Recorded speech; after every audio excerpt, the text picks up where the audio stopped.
Terrence Ross has said the quiet part out loud. It's very much a time for change for the Orlando Magic. We expect a busy offseason, so we're going to talk who's staying, who's going for the Orlando Magic this offseason. It's time for another episode of Locked On Magic.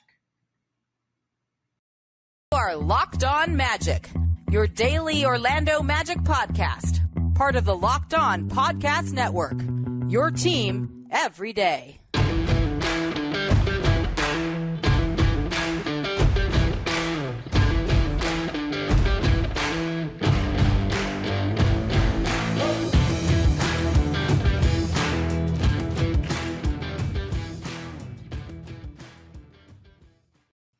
And you are indeed Locked On Magic. Today is April 20th, 2022. My name is Philip Ross. I'm the expert and site editor over at OrlandoMagicDaily.com. Of course, follow me on Twitter at PhilipRR_OMD.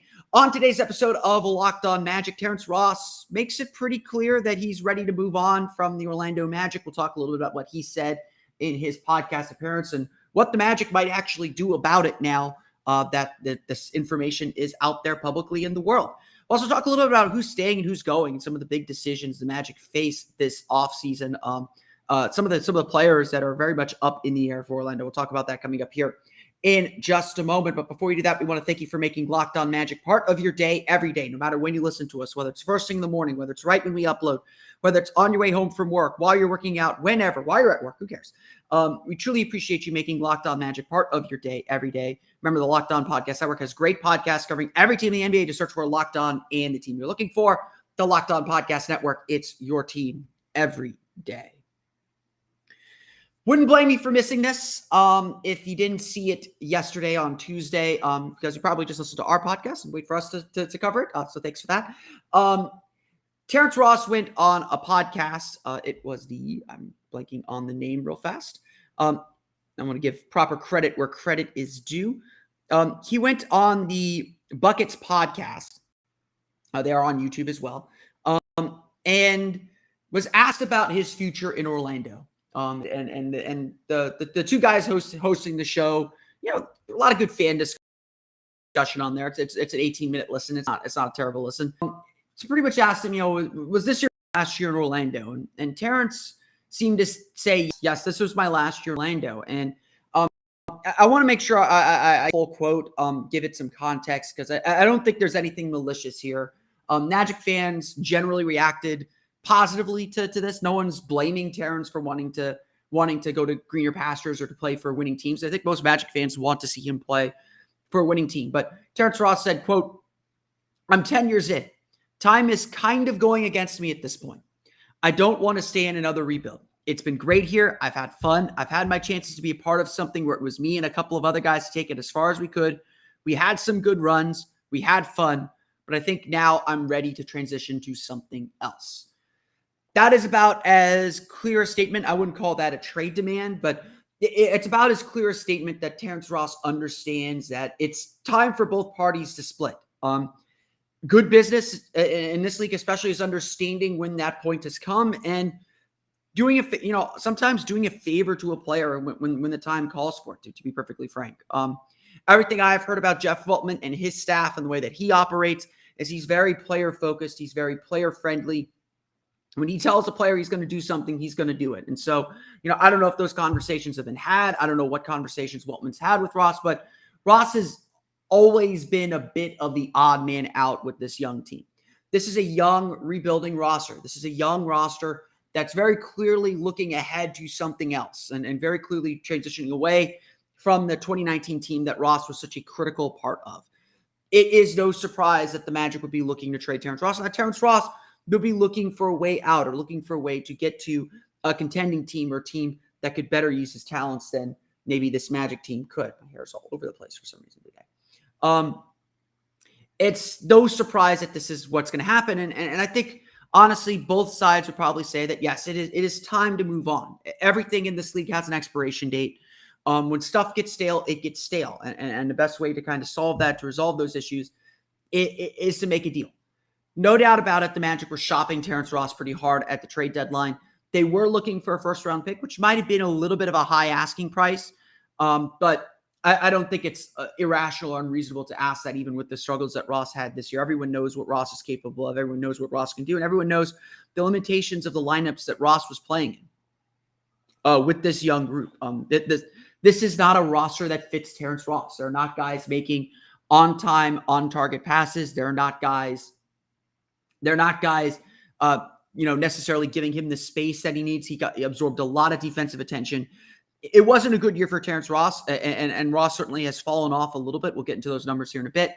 But by the same token, the Magic also didn't put Ross in a position to succeed. And I can't blame Ross, who is 32 years old, getting to the back half of his career now, wants to be playing meaningful basketball. The fact that the Magic essentially didn't play Ross at all in the final month of the season. He played 3 of the final 11 games, never played consecutive games over those final 11 games. The fact that the Magic were clearly focused on other things and clearly focused elsewhere is, to me, a big sign that, yes, the Magic were ready to move on from Ross too, that the Magic, were thinking and focusing on other things as the season wound down. Again, Terrence Ross was a good trooper. He was never a bad guy in the locker room. He is as much a kid as everyone on the roster, even though he has a family. He definitely fit in culturally and personality-wise with the group. He's not a bad veteran to have around, and I think he embraced that veteran role. But at the same time, he's got to take care of himself, and he's got to take care of what he wants in his career, especially as it begins to wind down. The trouble is going to be trading him, though. Ross is due to make $11.5 million next season, so Orlando's going to have to figure out to find a salary that matches or a salary that they're willing to eat. I think it's very, very possible that the Magic try and attach one of their second-round picks. They have a 32nd and 35th pick in this upcoming draft. It would not surprise me if they try to attach one of those picks to move up into the first round. Maybe grab a rookie or grab a rookie and another salary player that they can either buy out or use in some way. It would not surprise me if that is the move, and maybe we'll take a look at teams at the back half of the first round or players that the Magic might want to target in the first round to make that kind of a move. But there's a framework for a deal there. There's definitely a framework to make something happen that can help the Magic. And obviously, I think what the Magic also wanted to do and why the price was so high at the trade deadline as opposed to in the offseason is I think the Magic wanted to see how the playoffs shake out. Which teams are going to be desperate for that three-point shooting help? Which teams aren't going to be interested in draft picks because they think they're ready to take another step up and they don't want another rookie or they don't want another young player to add to that mix. There are always teams like that. There are always teams doing that.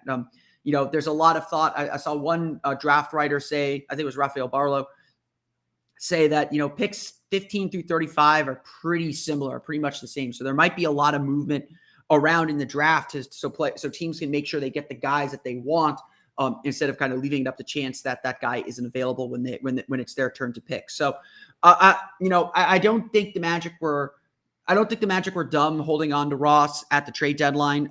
If the deals weren't there, I say this all the time, no deal is better than a bad deal. If the deals aren't there, don't make a bad deal. Don't do the bad deal. It is, though, important to understand the context within which Ross was playing and the struggles that he had. Ross had a bad year. In 2019, he averaged 15.1 points per game with a 53.4% effective field goal percentage and 38.3% shooting from deep. He was key to the Magic's playoff run in 2019. In 2020, it dropped to 14.7 points per game, still a 50.8% effective field goal percentage and 35.1% from beyond the arc. Last year, with more defensive attention on him, guys top blocking him, keeping him from getting to the three-point line, he averaged 15.6 points per game with 48.5% effective field goal percentage, 33.7% from beyond the arc. Definitely a little bit of a freedom to keep shooting, and that only got worse this year. This season, Ross had his worst year in a Magic uniform, 10 points per game, 46.7% effective field goal percentage, and just 29.2% shooting from beyond the arc.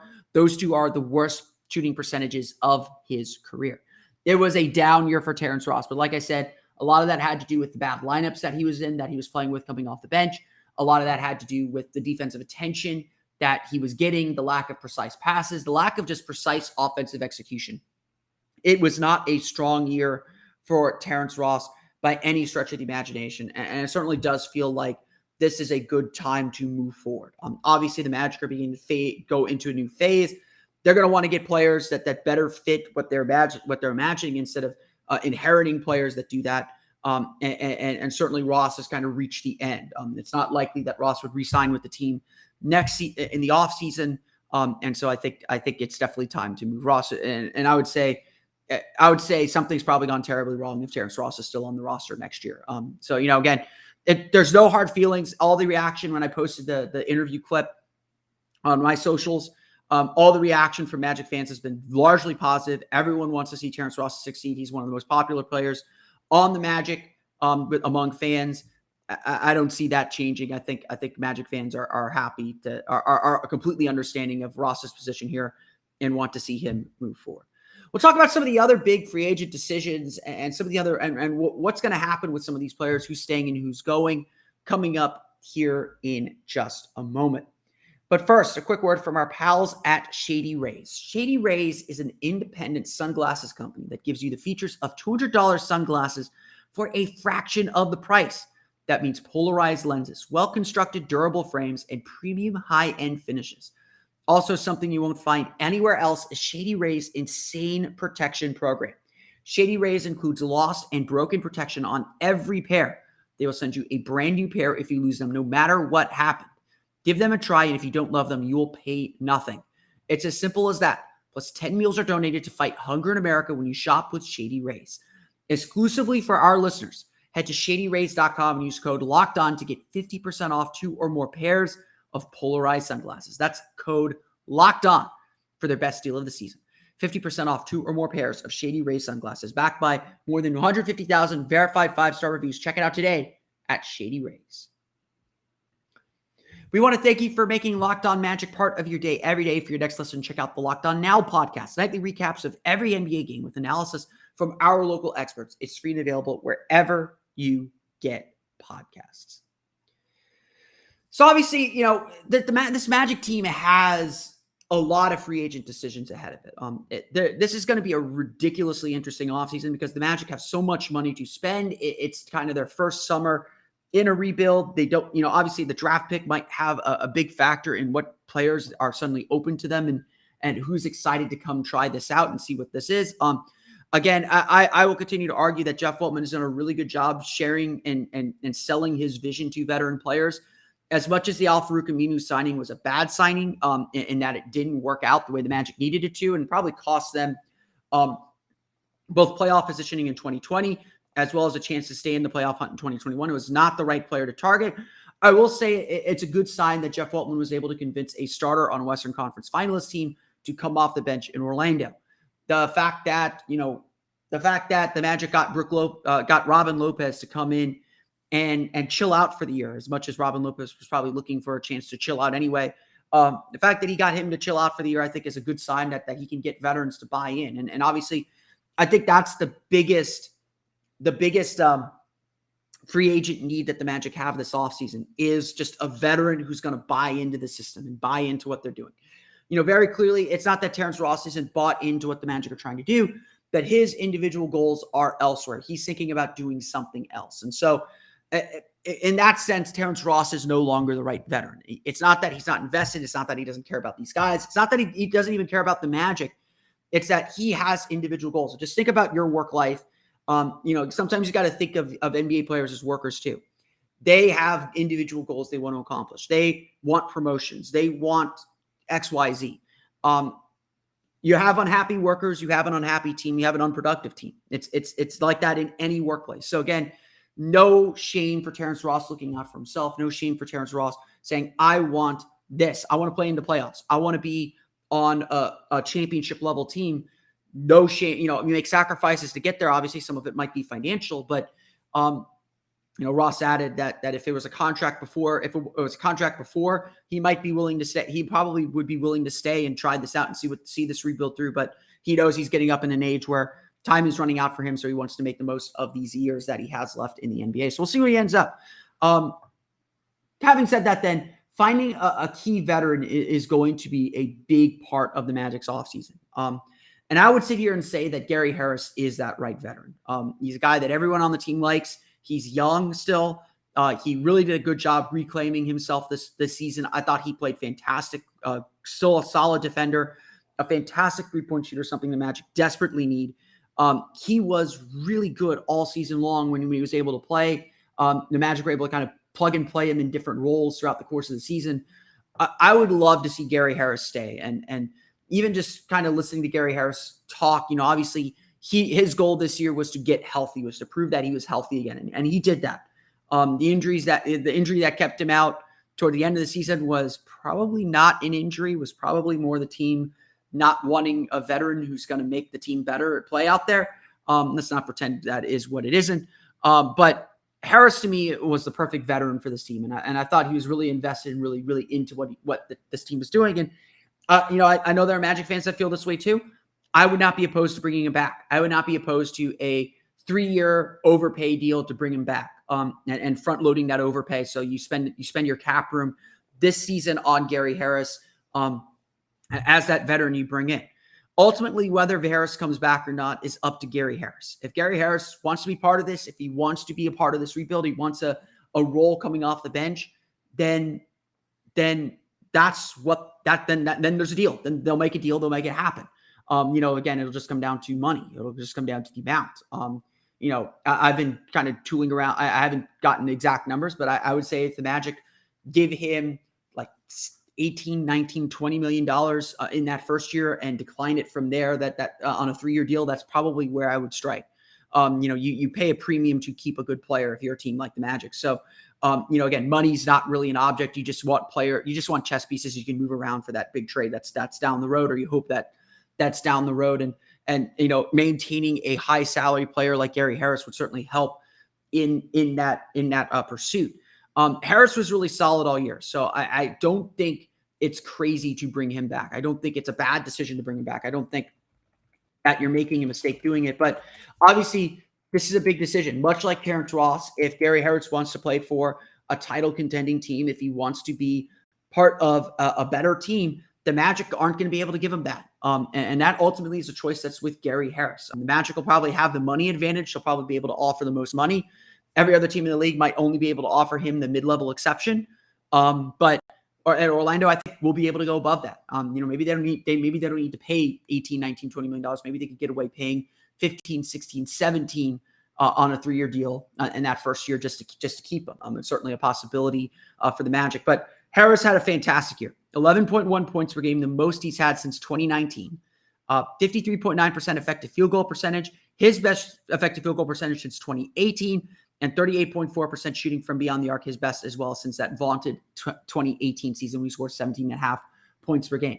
More importantly, Harris played 61 games, the most he's played since the 2018 season. And like I said, very easily could have been up around 70 if not for the Magic kind of holding him out toward the end of the season. The important thing for Gary Harris this year was to prove that he is healthy. He proved that this season. He proved he is healthy.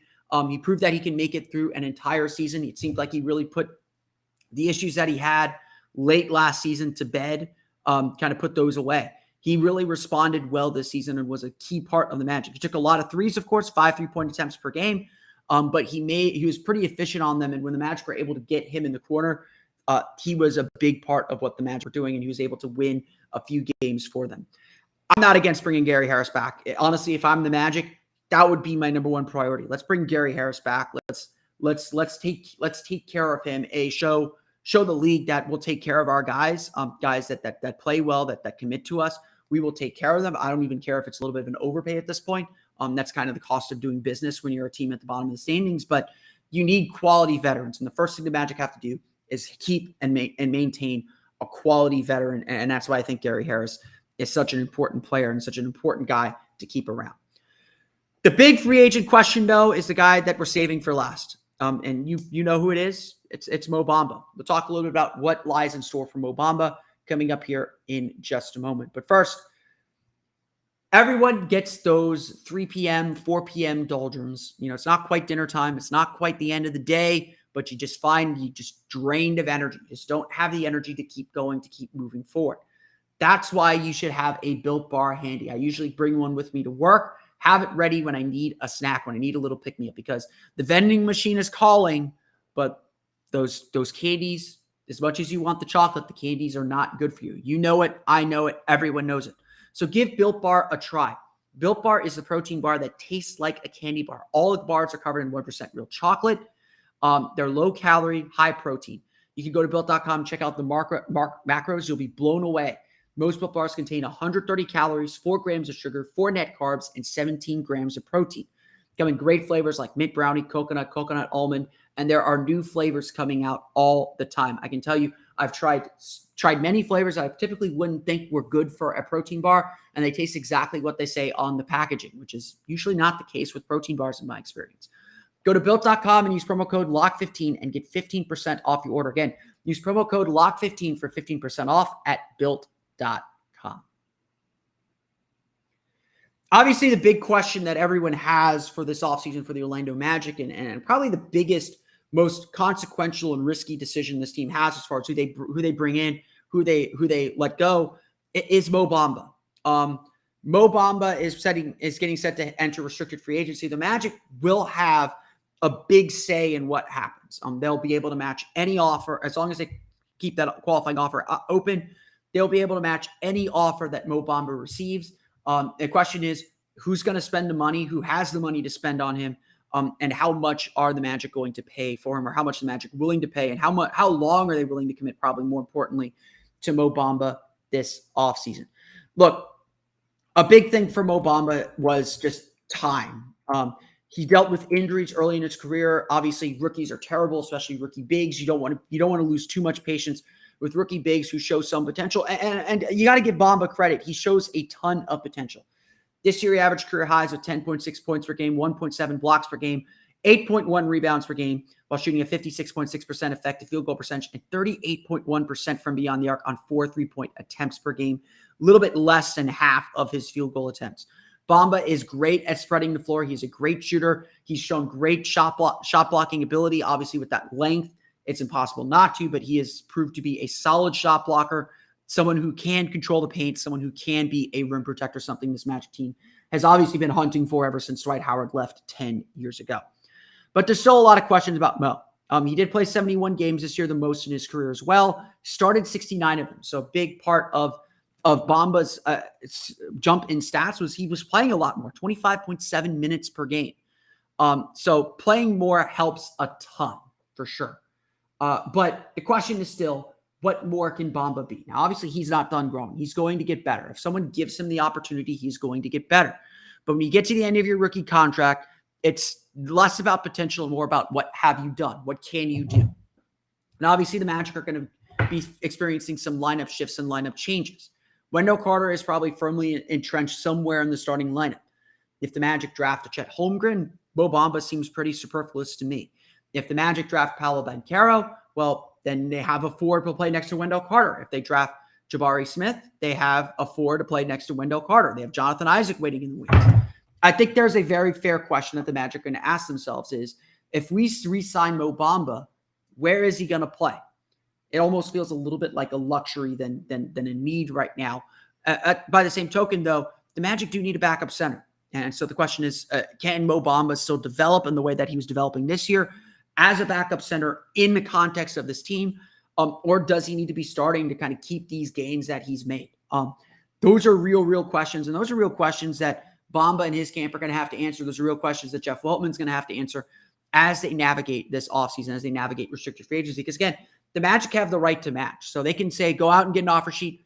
We'll figure it out from there. Or they can negotiate and just get a deal done beforehand for sure if the Magic are that convinced that they need to keep him. I don't know what that salary amount is, but it would not surprise me if Bamba ends up just signing the qualifying offer. It is a very rare move for a player to sign a qualifying offer, but with so few teams having money this offseason, and the Magic, frankly, just probably unsure about what his value might be, the market's going to be set pretty low for Bamba. It would not surprise me if he gets a contract a little bit north of $12 million per year, which might be a little rich for my taste if I'm the Magic. But it also wouldn't surprise me if he gets a contract in the $8-9 million range. Now, the question is, does Bamba want the security of a 2-3 year deal on that amount? Or will he be willing to bet on himself or bet on the Magic betting on him to take a 1-year prove-it deal on the qualifying offer at around $10 million? There's a lot of money going on here. There's a lot of decisions. It's a very complicated decision. There are a lot of parties as the Magic decide what they're going to do with Mo Bamba.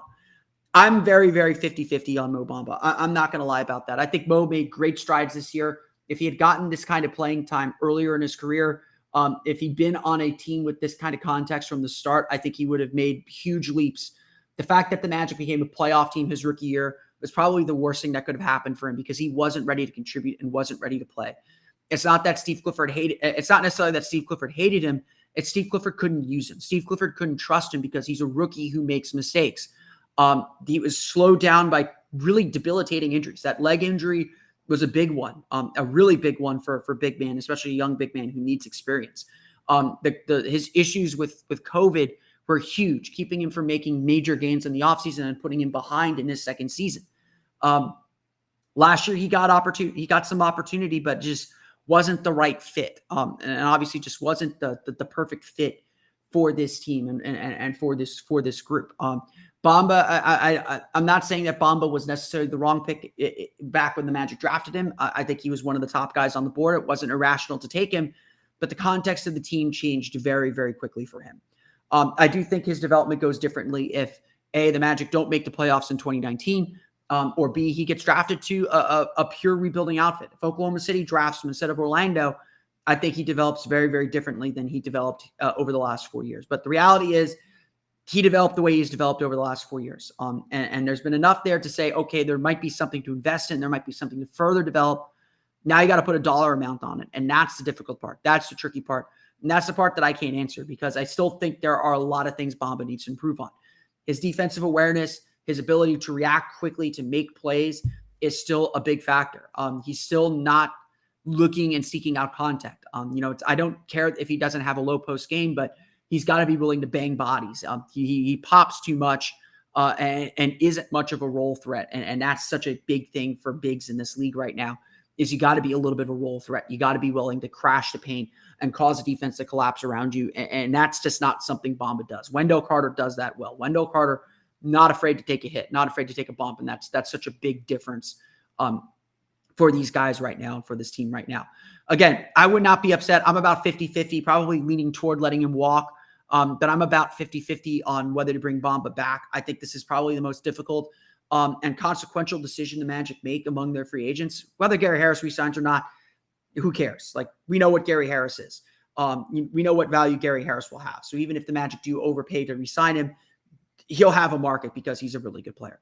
Mo Bamba, if the Magic resign him to a 3-year deal, that's a big 3-year deal. That's a big 3-year commitment. That's a big 3-year investment. And that's going to have consequences for what the team can do building out in the future because Bamba's trade value isn't determined. Bamba's permanent trade value isn't determined or isn't set. Gary Harris is always going to have value because he can hit threes as long as he's healthy. Mo Bamba, if he doesn't continue this upward trajectory, all of a sudden he becomes a little bit of dead weight. And so while the money isn't a huge factor this offseason for the Magic because they have so much of it, this is a big question for Orlando. So a lot of big decisions just because the Magic don't have a lot of free agents or a rebuilding team doesn't mean there isn't a lot to decide coming up this offseason, a lot of consequential decisions coming up. And so it's going to be an interesting offseason for Orlando. And obviously we're just getting into the thick of it. But that's going to do it for me today. I want to thank you all again for listening to today's episode of Locked On Magic. Of course, find me on Twitter at Locked On Magic. Subscribe to the podcast on Apple Podcasts, Stitcher, TuneIn, Himalaya, Google Play, Spotify, Odyssey, and all of the places to download podcasts to your podcast-enabled listening device. You can find me on Twitter at PhilipRR_OMD. And of course, for the latest on the Orlando Magic, be sure to check out OrlandoMagicDaily.com. You can follow us on Twitter at OMagicDaily. Now that you're done listening to us, make your second listen Locked On NBA. From the first jump ball of the play-in tournament to the last possession of the NBA Finals, Locked On experts take you deep inside the playoffs with insight and analysis affecting all 30 teams. Check it out today at Locked On NBA. That's going to do it for me today, though. I want to thank you all again for listening to today's episode of Locked On Magic. For Orlando Magic Daily and Locked On Magic, this has been Philip Rossman-Reich. We'll see you all again next time for another episode of Locked On Magic.